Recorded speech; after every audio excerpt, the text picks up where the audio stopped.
Hello guys, आप सभी को मेरे यूट्यूब चैनल दीपक स्टडी ऑनलाइन पे आप सभी का स्वागत है। आज हम लेकर आए हैं एडिटोरिया का प्रैक्टिस सेट 2। इसके पहले हमने प्रैक्टिस सेट 1 कम्प्लीटली करा दिए हैं। आप लोगों में से जिन लोगों ने अभी तक नहीं देखे हैं वो जाकर देख लेंगे। मैंने डिस्क्रिप्शन बॉक्स में लिंक दे दिया है।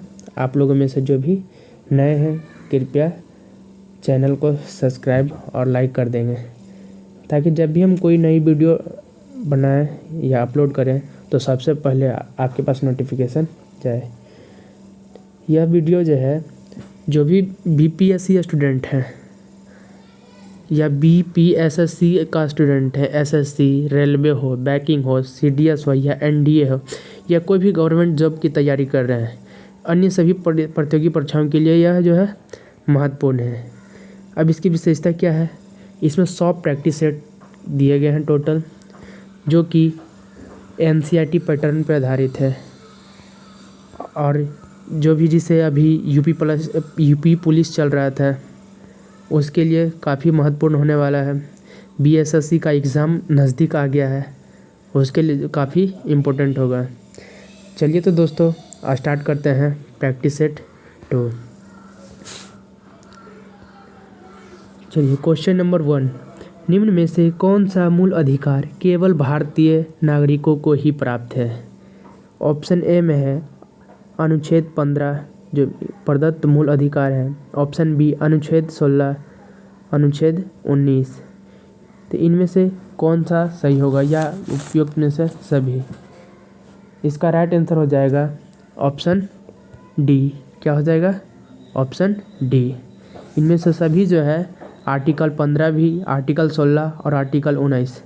एक और होता है जो कि भारतीयों को केवल ही प्राप्त है, आर्टिकल 15, 16, 19 और 29। यह जो है केवल भारतीयों को ही प्राप्त है, केवल भारतीय नागरिकों को ही प्राप्त है।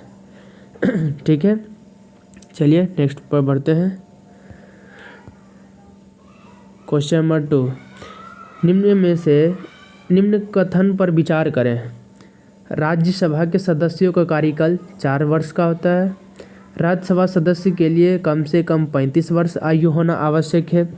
तीसरा, राज्यसभा अस्थायी सदन है, लेकिन इसके 1/4 सदस्य प्रति दूसरे पद मुक्त हो जाते हैं। तो बताइए कि उपयुक्त कथनों में से कौन सा कथन गलत है? ऑप्शन ए में है केवल 1, ऑप्शन बी केवल 2, ऑप्शन सी केवल 1 और 2, ऑप्शन डी उपयुक्त में से सभी। तो इसका राइट आंसर क्या हो जाएगा? Option D. क्या हो जाएगा? ऑप्शन डी हो जाएगा, यानी इनमें से सभी। इनमें से सभी क्या है? गलत है। सही क्या होगा? तो राज्यसभा के सदस्यों का कार्यकाल 4 वर्ष का, ये गलत है। 4 वर्ष का नहीं होता है। कितने वर्ष का होता है? तो 6 वर्ष का होता है। कितने वर्ष का होता है? 6 वर्ष का होता है। और राज्यसभा सदस्य के लिए कम से कम 35 वर्ष आयु होना चाहिए। नहीं, गलत है। कम से कम 30 वर्ष होना चाहिए। कितना वर्ष होना चाहिए? 30 वर्ष होना चाहिए। ठीक है। राज्यसभा अस्थायी सदन है, लेकिन इसके 1/4 सदस्य प्रति दूसरे पद मुक्त हो जाते हैं।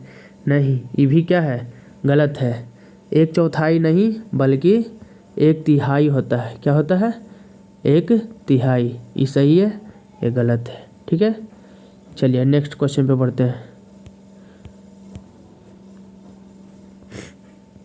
क्वेश्चन नंबर 3, धन विधेयक को राज्यसभा अधिकतम कितने दिनों तक रोक सकती है? तो ऑप्शन ए में है 14 दिन, ऑप्शन बी में है 30 दिन, ऑप्शन सी में है 60 दिन, ऑप्शन डी में है 90 दिन। इसका राइट आंसर हो जाएगा ऑप्शन ए 14 दिन। क्या हो जाएगा? ऑप्शन ए 14 दिन इसका राइट आंसर हो जाएगा। चलिए क्वेश्चन नंबर 4 पे बढ़ते हैं। थोड़ा सा हमको सर्दी हो रहा है, थोड़ा सा एडजस्ट करिएगा, आवाज़ कभी कभी थोड़ा सा लखड़ा जाता है। ठीक है, चलिए क्वेश्चन नंबर 4 पे चलते हैं। कोई व्यक्ति उच्च न्यायालय का न्यायाधीश नियुक्त होने का पात्र होगा जब वह भारत क्षेत्र में कम से कम 10 वर्षों तक न्यायिक पद पर धारण किया हो या लगातार 10 वर्ष तक उच्च न्यायालय या न्यायालयों में अधिवक्ता रहा होगा। ठीक है, और दूसरा में क्या है, तो उसकी आयु कम से कम 35 वर्ष है। अब बताइए कि आप उपयुक्त कथन में से कौन सा सही है। ऑप्शन ए में है केवल 1, ऑप्शन बी में है केवल 2, ऑप्शन सी में है 1 और 2 दोनों, ऑप्शन डी में है ना तो 1 और ना तो 2। 4 का राइट आंसर क्या हो जाएगा, ऑप्शन ए हो जाएगा। क्या हो जाएगा, ऑप्शन ए। क्या हो जाएगा, ऑप्शन ए हो जाएगा। चलिए क्वेश्चन नंबर 5 पे बढ़ते हैं। वित्तीय आपात उद्घोषणा का अनुमोदन करने वाले संकल्प सदन के दोनों सदनों द्वारा कितने माह के भीतर होना चाहिए। ऑप्शन ए में है 1 माह, ऑप्शन बी में है 3 माह, ऑप्शन सी में है 2 माह, ऑप्शन डी में है 4 माह। तो 5 का राइट आंसर क्या हो जाएगा, ऑप्शन सी हो जाएगा। क्या हो जाएगा, ऑप्शन सी हो जाएगा राइट आंसर इसका।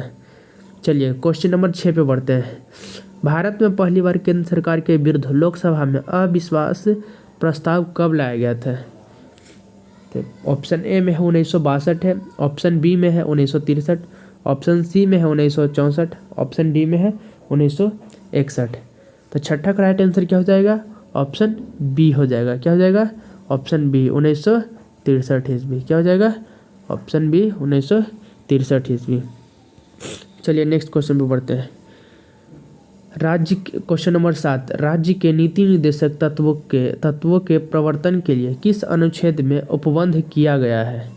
ऑप्शन ए में है अनुच्छेद 37, ऑप्शन बी में है अनुच्छेद 38, ऑप्शन सी में है अनुच्छेद 39, ऑप्शन डी में है इनमें से कोई नहीं। तो 7 का राइट आंसर क्या हो जाएगा, ऑप्शन ए हो जाएगा। क्या हो जाएगा, ऑप्शन ए अनुच्छेद 37। क्या हो जाएगा, अनुच्छेद 37। अनुच्छेद 38 में क्या दिया हुआ है, अनुच्छेद 38 में क्या है, तो लोक कल्याण के उन्नति के लिए, क्या, लोक कल्याण के लिए, लोक कल्याण की उन्नति, क्या, उन्नति, लोक कल्याण के उन्नति हेतु राज्य, क्या, राज्य सामाजिक व्यवस्था बनाए रखने के लिए दिया गया है, व्यवस्था को बनाए रखना है। अनुच्छेद 39 में क्या है, तो समान काम के लिए स्त्री और पुरुष को समान वेतन तथा संसाधनों का उचित वितरण। ठीक है, अनुच्छेद 39 में क्या है, अनुच्छेद 39 में तो समान काम के लिए समान वेतन, सीधा सीधे तौर पे जानिए, समान काम के लिए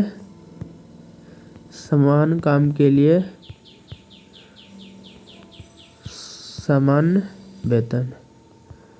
ठीक है, स्त्री हो या पुरुष हो, जो जितना वर्क करेगा उसका उतना वेतन मिलेगा, दोनों को बराबर का अधिकार दिया गया। ठीक है, चलिए क्वेश्चन नंबर 8 पे आते हैं। चेलैया समिति का गठन कब किया गया था।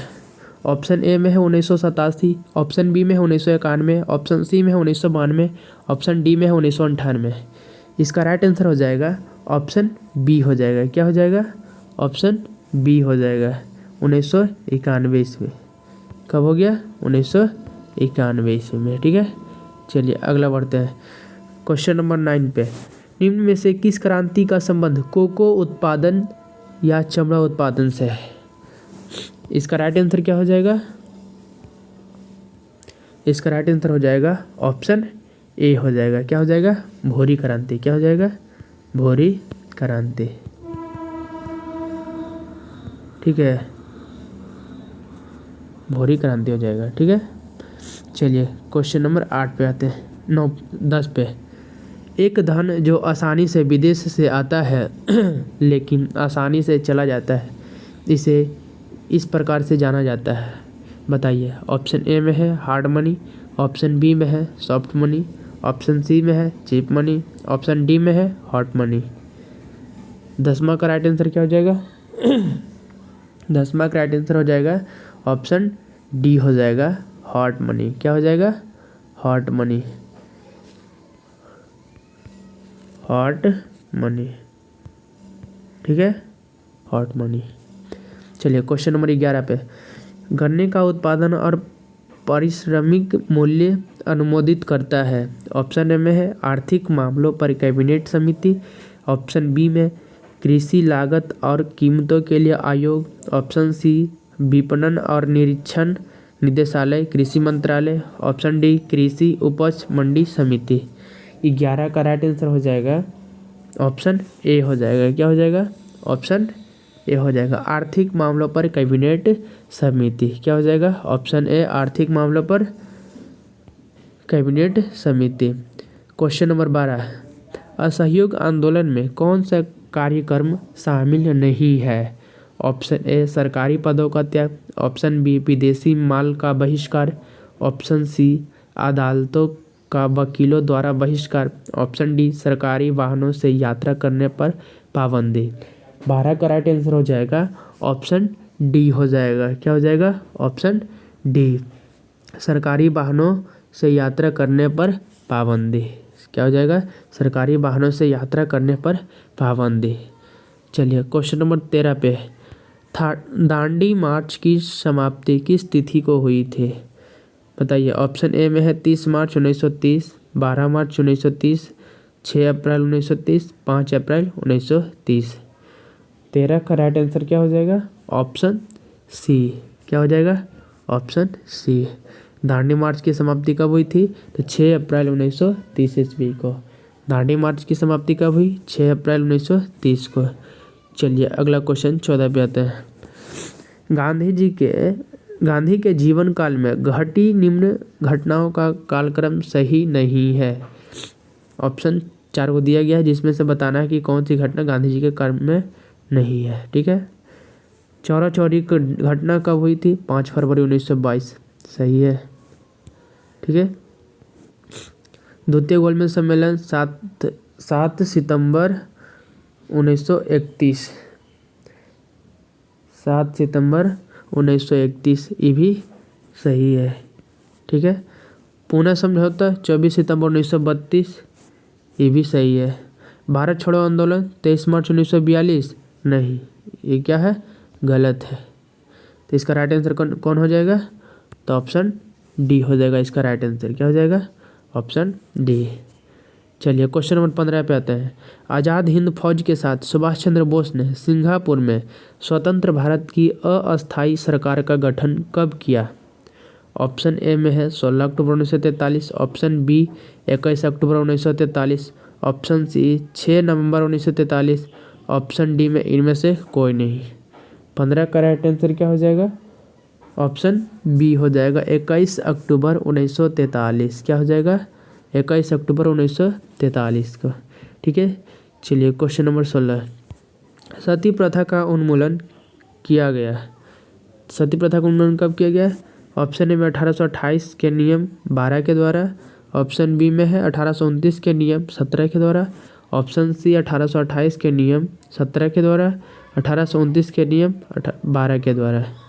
16 का राइट आंसर क्या हो जाएगा? ऑप्शन बी हो जाएगा। क्या हो जाएगा? ऑप्शन बी 1829 के नियम के द्वारा। कब? 1829 के नियम के द्वारा। ठीक है। चलिए नेक्स्ट क्वेश्चन, बहाबियों के विद्रोह को कुचलने का श्रेय किस गवर्नर जनरल को जाता है? ऑप्शन ए में है लॉर्ड हार्डिंग प्रथम, ऑप्शन बी में है लॉर्ड एलिगन प्रथम, ऑप्शन सी में sir John Lawrence, option D में है लॉर्ड नॉर्थब्रुक। 17 का राइट आंसर क्या हो जाएगा? 17 का राइट आंसर हो जाएगा बी। ऑप्शन बी हो जाएगा लॉर्ड एलिगन प्रथम। क्या हो जाएगा? लॉर्ड एलिगन प्रथम। ठीक है। लॉर्ड एलिगन प्रथम। ठीक। चलिए नेक्स्ट बढ़ते हैं क्वेश्चन नंबर 18 पे। ठीक है। चलिए, त्रिपक्षीय संघर्ष में निम्न में से कौन सा राजवंश शामिल नहीं था? ऑप्शन ए में है पाल वंश, ऑप्शन बी में है राष्ट्रकूट, ऑप्शन सी में है पल्लव वंश, ऑप्शन डी में है प्रतिहार वंश। 18 का राइट आंसर क्या हो जाएगा? ऑप्शन सी पल्लव वंश। क्या हो जाएगा? पल्लव वंश। ठीक है। चलिए क्वेश्चन नंबर 19 पे आते हैं। सिंधु घाटी सभ्यता के अंतर्गत शवों को दफनाने के अवशेष मिले हैं। इसमें शवों के सिर पर किस दिशा में रखे मिले हैं? बताइए। ऑप्शन ए में है उत्तर, ऑप्शन बी में है दक्षिण, ऑप्शन सी पूरब, ऑप्शन डी पश्चिम। 19 का राइट आंसर क्या हो जाएगा? ऑप्शन ए उत्तर। क्या हो जाएगा? ऑप्शन ए उत्तर। चलिए क्वेश्चन नंबर 20। किस बौद्ध संगीति में बौद्ध धर्म का 2 संप्रदायों में विभाजन हो गया था? प्रथम, द्वितीय, तृतीय और चतुर्थ। बताइए किस बौद्ध संगीति में बौद्ध धर्म का 2 संप्रदायों में विभाजन हो गया था? 20 का राइट आंसर क्या हो जाएगा? ऑप्शन डी हो जाएगा, चतुर्थ हो जाएगा। ठीक है। चलिए क्वेश्चन नंबर 21। महावीर स्वामी को किस नदी के तट पर कैवल्य की प्राप्ति हुई? ऑप्शन ए में निरंजना, ऑप्शन बी में है पुनपुन, ऑप्शन सी में है ऋजुपालिका, ऑप्शन डी में है भागीरथी। 21 का राइट आंसर क्या हो जाएगा? ऑप्शन सी ऋजुपालिका नदी पे। किस नदी पे? ऋजुपालिका नदी पे। ठीक है। चलिए नेक्स्ट क्वेश्चन पे आते हैं। Question number 22। आजीवक संप्रदाय के संस्थापक निम्न में से कौन सा है? ऑप्शन ए में है कात्यायन, ऑप्शन बी में संजय बेलिंठ पुत्र, ऑप्शन सी मखलीपुत्र, ऑप्शन डी पूरन कश्यप। क्या हो जाएगा इसका राइट आंसर? 22 का राइट आंसर हो जाएगा ऑप्शन सी। क्या हो जाएगा? मखलीपुत्र। Question number 23। किस मुगल शासक के शासनकाल को स्थापत्य कला का स्वर्णिम काल कहा जाता है? 23 का राइट आंसर क्या हो जाएगा? ऑप्शन ए में है जहांगीर, ऑप्शन बी में है अकबर, ऑप्शन सी में है शाहजहां, ऑप्शन डी में है औरंगजेब। 23 का राइट आंसर क्या हो जाएगा? Option C. क्या हो जाएगा? ऑप्शन सी शाहजहां हो जाएगा आंसर। राइट आंसर क्या हो जाएगा? शाहजहां। क्या हो जाएगा? शाहजहां। ठीक है। चलिए नेक्स्ट क्वेश्चन पे आते हैं। मुगल में मुहतसिब कौन था? मुगल में मुहतसिब कौन था? ऑप्शन ए में है सेनाधिकारी, ऑप्शन बी में है पत्राचार विभाग प्रमुख, ऑप्शन सी राजस्व अधिकारी, ऑप्शन डी आचरण अधिकारी। 24 का राइट आंसर क्या हो जाएगा? ऑप्शन डी हो जाएगा आचरण अधिकारी। क्या हो जाएगा? आचरण अधिकारी। इसका राइट आंसर हो जाएगा आचरण अधिकारी। चलिए नेक्स्ट क्वेश्चन पे आते हैं। 25 पे दीवान ए अर्ज किस विभाग से संबंधित था? दीवान ए अर्ज जो है किस विभाग से संबंधित था? ऑप्शन ए में है राजस्व विभाग, ऑप्शन बी दान विभाग, ऑप्शन सी सैन्य विभाग, ऑप्शन डी पत्राचार विभाग। 25 का राइट आंसर हो जाएगा ऑप्शन सी हो जाएगा सैन्य विभाग से संबंधित है। किस विभाग से? सैन्य विभाग से। चलिए क्वेश्चन नंबर 26 पे आते हैं। बसावन व दसवंत किस वंश के दरबारी चित्रकार थे? ऑप्शन ए में है Humayun, option B Akbar, option C Jahangir, option D Shah Jahan. 26 का राइट आंसर क्या हो जाएगा? ऑप्शन बी हो जाएगा अकबर के। किसके? अकबर के दरबारी चित्रकार थे। किसके? अकबर के दरबारी चित्रकार। चलिए नेक्स्ट क्वेश्चन पे आते हैं। Question number 27। बताइए कि इनमें से कौन सुमेलित नहीं है? नरोरा उत्तर प्रदेश, कुलन कर्नाटक, काकरापारा गुजरात, तारापुर महाराष्ट्र। चलिए बताइए 27 का राइट आंसर क्या हो जाएगा? ऑप्शन बी हो जाएगा। क्या हो जाएगा? ऑप्शन बी हो जाएगा। नरोरा उत्तर प्रदेश में है, ठीक है, और काकरापारा गुजरात में है, ये भी ठीक है। तारापुर महाराष्ट्र, ये भी सही है। गलत कौन है? तो कुंडलवन कर्नाटक, यही गलत आंसर यानी राइट आंसर हो जाएगा। ठीक है। चलिए नेक्स्ट क्वेश्चन पे बढ़ते हैं। Question number 28। 38वीं समांतर रेखा किन 2 देशों के मध्य स्थित है? ऑप्शन ए में है उत्तर कोरिया एवं दक्षिण कोरिया, ऑप्शन बी उत्तरी वियतनाम एवं दक्षिणी वियतनाम, ऑप्शन सी अमेरिका एवं कनाडा, ऑप्शन डी जर्मनी एवं फ्रांस। 28 का राइट आंसर क्या हो जाएगा? ऑप्शन ए हो जाएगा उत्तर कोरिया एवं दक्षिण कोरिया। क्या हो जाएगा? उत्तर कोरिया एवं दक्षिण कोरिया। ठीक है। चलिए क्वेश्चन नंबर 29 पे आते हैं। निम्न में से कौन सा एक अच्छे ईंधन का गुण नहीं है? ऑप्शन ए ईंधन का ऊष्मीय मान उच्च होना, होना चाहिए। ऑप्शन बी, जलने पर ज़्यादा से ज़्यादा अपशिष्ट व हानिकारक गैसों का उत्सर्जन होना चाहिए। ऑप्शन सी में है, ईंधन का प्रज्वलन ताप न तो कम न ही ज़्यादा होना चाहिए। या ऑप्शन डी, इनमें से सभी। 29 का राइट आंसर क्या हो जाएगा? ऑप्शन बी हो जाएगा। जलने पर ज़्यादा से ज़्यादा अपशिष्ट व हानिकारक गैसों का उत्सर्जन होना। ठीक है, चलिए क्वेश्चन नंबर 30 पे आते हैं। ठीक है, चलिए क्वेश्चन नंबर 30। चलिए बताइए, थोड़ा सा यहाँ साफ नहीं दिख रहा है, धुंधला हो गया थोड़ा सा। ठीक है, चलिए हम बता देंगे। ठीक है, चलिए क्वेश्चन नंबर 30। क्वेश्चन नंबर 30 में क्या है? चलिए क्वेश्चन नंबर 30, विटामिन B7 क्या है? विटामिन B7, विटामिन B7 क्या हो जाएगा?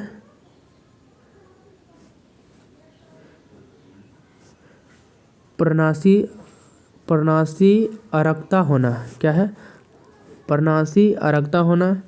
विटामिन B12 में क्या है? रक्त के थक्का जमने में। विटामिन ई में क्या है? बालों को झड़ना। विटामिन के में है बांझपन उत्पन्न करना। तो इसमें कौन सा राइट आंसर होगा? कौन सा ही सम्मिलित है? तो 30 का राइट आंसर क्या हो जाएगा? ऑप्शन ए हो जाएगा। क्या हो जाएगा? ऑप्शन ए, यानी विटामिन B7 से क्या होता है? बाल झड़ता है। ठीक है, उसके बाद विटामिन B12 से क्या होता है? पर्णाशी अवरक्त होना होता है। विटामिन ई से क्या होता है? तो बांझपन होता है। क्या होता है? बांझपन उत्पन्न होता है। अब विटामिन के से क्या होता है? तो रक्त का थक्का जमता है। ठीक है, चलिए क्वेश्चन नंबर 31 पे आते हैं। यहाँ थोड़ा सा साफ नहीं दिख रहा था, इसलिए थोड़ा सा टाइम लग गया, पता नहीं चल रहा था। ठीक है, अगला बार से थोड़ा सा ध्यान देंगे, यहाँ पे थोड़ा सा मिस्टेक हो गया था। चलिए क्वेश्चन नंबर 31 पे आते हैं। तारों के मध्य दूरी ज्ञात करने की इकाई क्या है? 31 का राइट आंसर क्या हो जाएगा? ऑप्शन सी हो जाएगा, गैलेक्टिक इकाई। क्या हो जाएगा? गैलेक्टिक इकाई। ठीक है, क्या हो जाएगा? गैलेक्टिक इकाई। ठीक है, चलिए अगला क्वेश्चन पे आते हैं, 32 पे। निम्नलिखित में कौन सा रोग पुरुषों की तुलना में महिलाओं में बहुत कम होता है? ऑप्शन ए में है निकट दृष्टि दोष। ऑप्शन बी में है वर्णांधता। ऑप्शन सी में है ब्रेन ट्यूमर। ऑप्शन डी में है घेंघा। 32 का राइट आंसर हो जाएगा ऑप्शन बी हो जाएगा। क्या हो जाएगा? ऑप्शन बी, वर्णांधता। ठीक है, चलिए क्वेश्चन नंबर 33 पे आते हैं। हीमोग्लोबिन लाल रक्त कोशिकाओं के अंदर का एक प्रोटीन है और यह निम्न में से किसका वहन करता है? ऑप्शन ए में है ऑक्सीजन। ऑप्शन बी में है कार्बन डाइऑक्साइड। ऑप्शन सी में है नाइट्रोजन। ऑप्शन डी में है हाइड्रोजन। 33 का राइट आंसर क्या हो जाएगा? ऑप्शन ए हो जाएगा, यानी ऑक्सीजन। क्या हो जाएगा? ऑक्सीजन। चलिए नेक्स्ट क्वेश्चन 34। किसी पदार्थ को एक अवस्था से दूसरी अवस्था में बिना तापमान में बदलाव के परिवर्तन होने के लिए आवश्यक ऊष्मा की मात्रा है? ऑप्शन ए में है संवहन। ऑप्शन बी में है विशिष्ट ऊष्मा। ऑप्शन सी में है विकिरण। ऑप्शन डी गुप्त ऊष्मा। 34 का राइट आंसर क्या हो जाएगा? ऑप्शन डी हो जाएगा, गुप्त ऊष्मा। ठीक है, चलिए क्वेश्चन नंबर 35। निम्नलिखित कोशिका अंगों में से किस में न्यूक्लिक अम्ल नहीं पाया जाता है? ऑप्शन ए में है केंद्रिका। ऑप्शन बी में हरित लवक। ऑप्शन सी में है राइबोसोम। ऑप्शन डी में है जीवद्रव्य। 35 का राइट आंसर हो जाएगा ऑप्शन डी, जीवद्रव्य। क्या हो जाएगा? जीवद्रव्य। ठीक है, चलिए नेक्स्ट क्वेश्चन 36। निम्न में से कौन सा विटामिन ए का अच्छा स्रोत नहीं है? ऑप्शन ए में है मछली का तेल। ऑप्शन बी में है पालक। ऑप्शन सी में जंतुओं के यकृत एवं गुर्दे। ऑप्शन डी आम। 36 का राइट आंसर क्या हो जाएगा? ऑप्शन सी हो जाएगा, जंतुओं के यकृत एवं गुर्दे, जो कि विटामिन का अच्छा स्रोत नहीं है। ठीक है, चलिए नेक्स्ट क्वेश्चन सूची 1 और सूची 2 को मिलान करें, ठीक है। प्रतिरोध एम्पियर, विद्युत धारा न्यूटन, बल वाट, पावर ओम। क्या होगा, सही मिलान कीजिए। 37 का राइट आंसर क्या हो जाएगा, ऑप्शन बी हो जाएगा। प्रतिरोध ओम हो जाएगा, ठीक है। विद्युत धारा एम्पियर, बल न्यूटन, पावर वाट, ठीक है। चलिए नेक्स्ट क्वेश्चन पे आते हैं। धातुओं में सबसे कम घनत्व वाला तत्व कौन सा है। ऑप्शन ए में है sodium, option B lithium, option C पारा, ऑप्शन डी कॉपर। 38 का राइट आंसर क्या हो जाएगा, ऑप्शन बी हो जाएगा लिथियम। क्या हो जाएगा, लिथियम हो जाएगा। चलिए नेक्स्ट क्वेश्चन पे आते हैं। प्राकृतिक रबर के बारे में निम्न में से कौन सा कथन सही है। ऑप्शन ए, यह एक प्राकृतिक बहुलक है और इसमें लोचदार गुण होते हैं। ऑप्शन बी, यह एक कृत्रिम बहुलक है और इसमें लोचदार गुण होते हैं। ऑप्शन सी, यह एक बहुलक नहीं है, इसमें लोचदार गुण होते हैं। ऑप्शन डी, यह एक प्राकृतिक बहुलक है लेकिन इसमें लोचदार गुण नहीं होते हैं। 39 का राइट आंसर हो जाएगा ऑप्शन ए हो जाएगा, यह एक प्राकृतिक बहुलक है और इसमें लोचदार गुण होते हैं। चलिए क्वेश्चन नंबर 40। किसी तत्व का रासायनिक गुण निम्न में से कौन तय करता है। ऑप्शन ए में है प्रोटॉन की संख्या, ऑप्शन बी न्यूट्रॉन की संख्या, ऑप्शन सी इलेक्ट्रॉन की संख्या, ऑप्शन डी उपयुक्त में से सभी। 40 का राइट आंसर हो जाएगा ऑप्शन सी हो जाएगा, इलेक्ट्रॉनों की संख्या। क्या हो जाएगा, इलेक्ट्रॉन की संख्या। चलिए देव प्रयाग किन नदियों के संगम पर स्थित है। ऑप्शन ए भागीरथी, अलकनंदा मंदाकिनी, गंगा अलकनंदा, ऑप्शन डी अलकनंदा मंदाकिनी।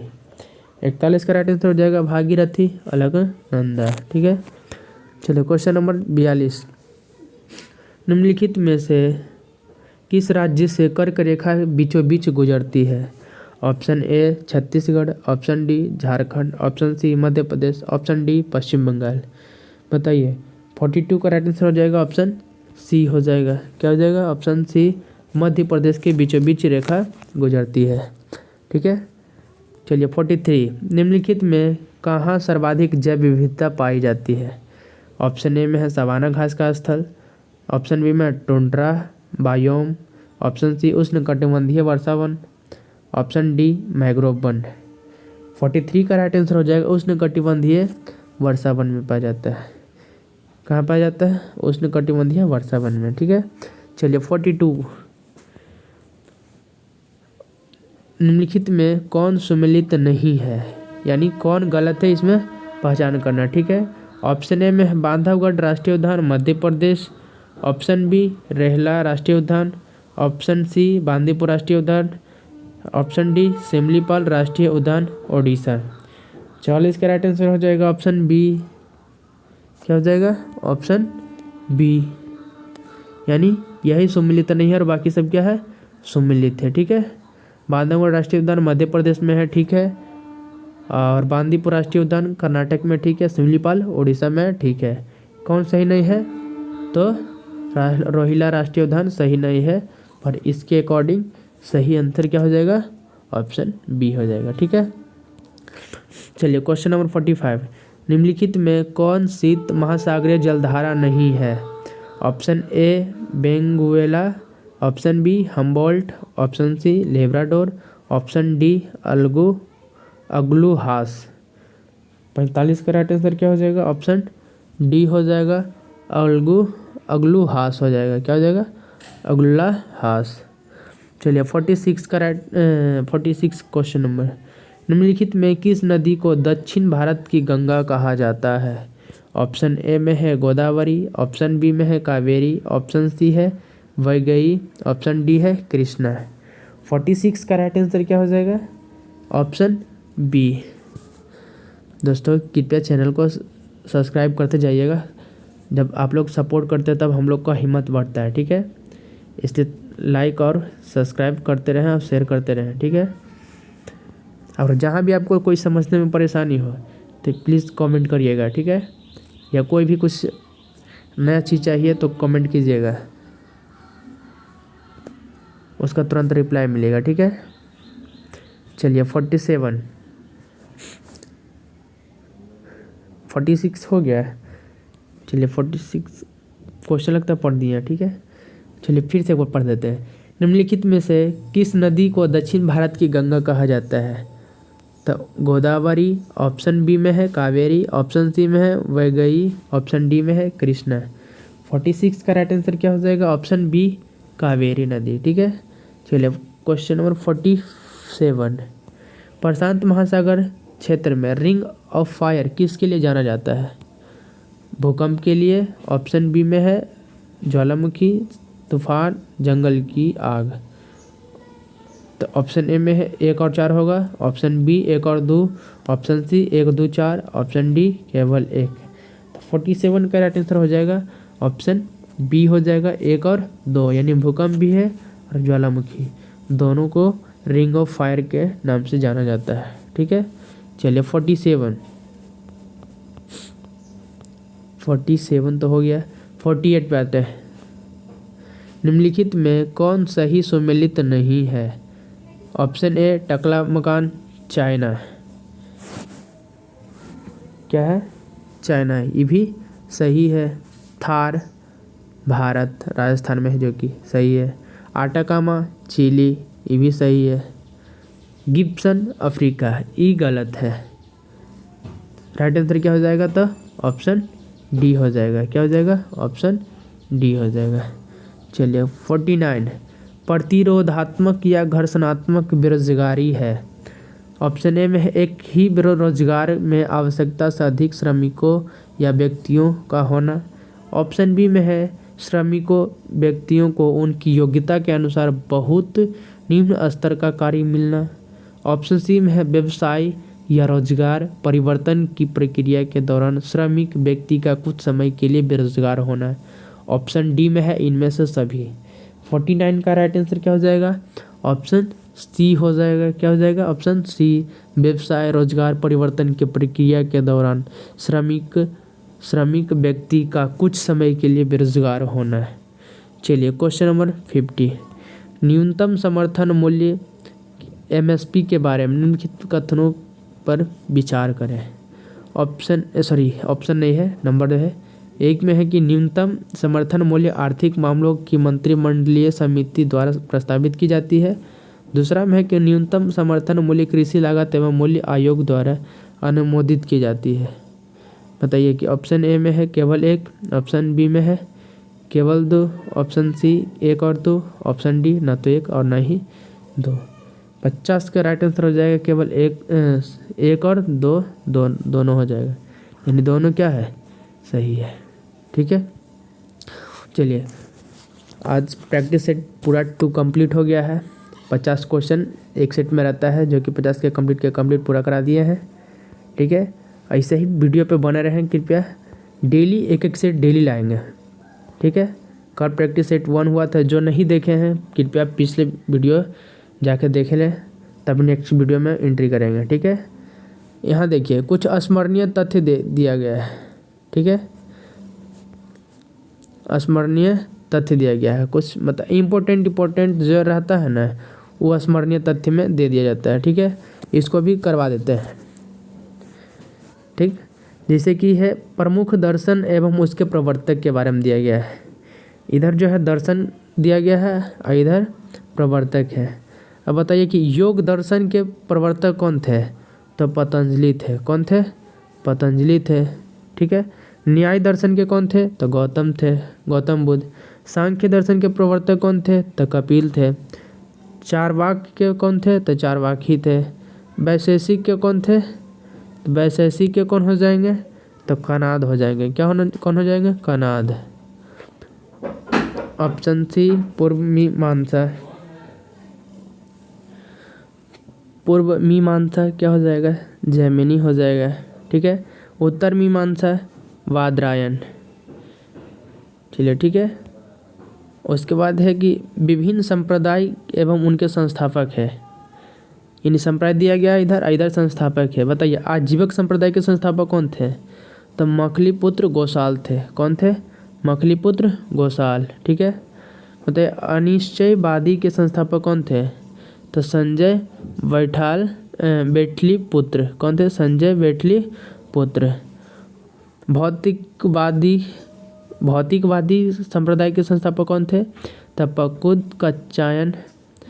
उसके बाद है कि घोर अक्रियवादी का संस्थापक कौन थे? तब पूरन कश्यप। ठीक है। आज का टॉपिक कंप्लीट हुआ। आप सभी का धन्यवाद। ठीक है, फिर अगले नेक्स्ट वीडियो में मिलते हैं। Thank you so much.